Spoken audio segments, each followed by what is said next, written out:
The claim I'm responding to is traditional materials continue to have advantages over the delivery of material, and that's by Brian. And the opponent's secondary claims are in-person lectures are more effective than online readings and videos. Social and teamwork skills are more akin to classroom tasks than to online discussions. Or physical textbooks have advantages over ebooks.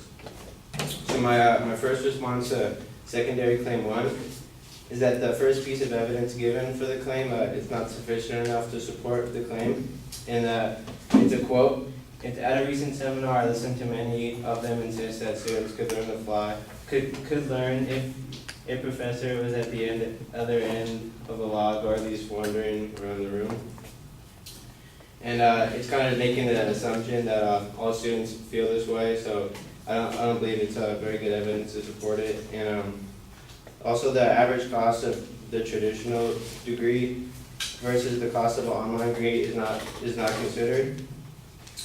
And from a study by the University of the Potomac, they record that the average cost for a traditional degree is $85,000 compared to an online degree, which is about $30,000. So I know there's a lot of people that can't afford to pay that much money to go to university, so it's not considered in the weekend of the claim. And also in the same study, 70% of students claim that online instruction is just as good, if not better, than traditional instruction. And also, there's no evidence offered for the subclaim. Lecture notes are more focused in a classroom setting than an online setting, making the claim unacceptable. My response to secondary claim 2. The arguer makes the assumption that the quote given applies to all students with no statistical evidence showing that students feel this way about online communication. And that quote is, in these contexts, there also may be little authentic engagement with ideas or with human beings. So again, making the fallacy of assuming that all students can't communicate well online.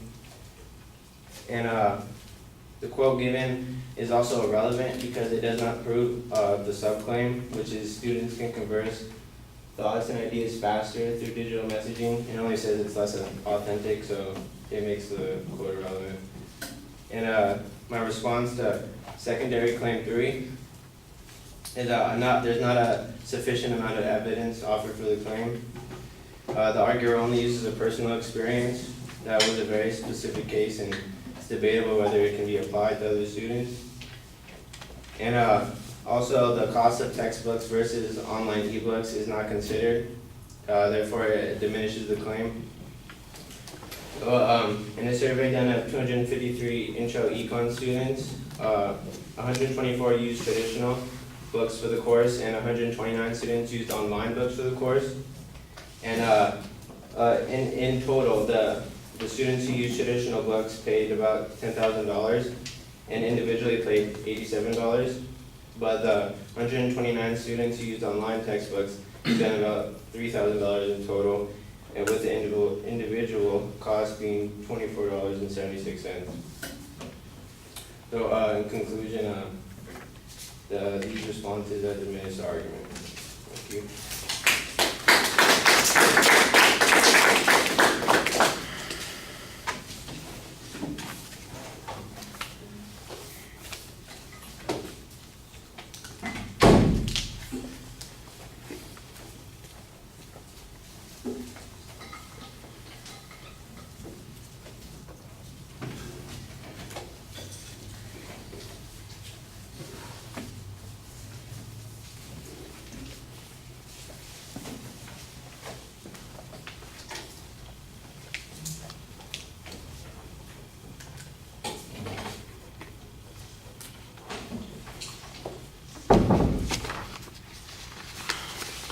Okay, structurally, everything is pretty good. You summarized the arguments quickly.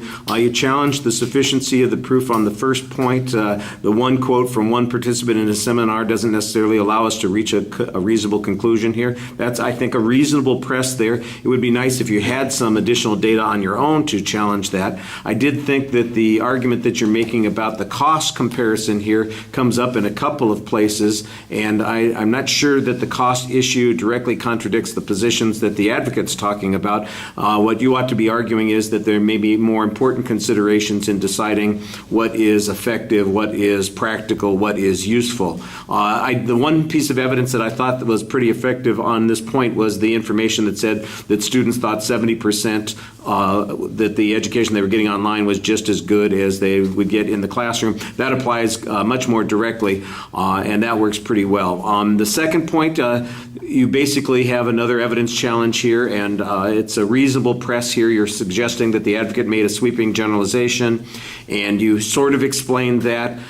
You also have a relevancy claim, which I can kind of understand, which is okay. And the third point, you basically come back to this notion that it's a personal experience only that's being utilized here, so there's a limit on the evidence that the advocate presented. And then you've got your study on cost issues again. And again, the cost issue comes up in two different places, and it sounds like it's going to be an important counterclaim on most of your argument. You do want to tell us how cost is relevant to the issue that the advocate's talking about when it comes to advantages, that this is in fact a disadvantage to weigh against whatever other advantages there might be.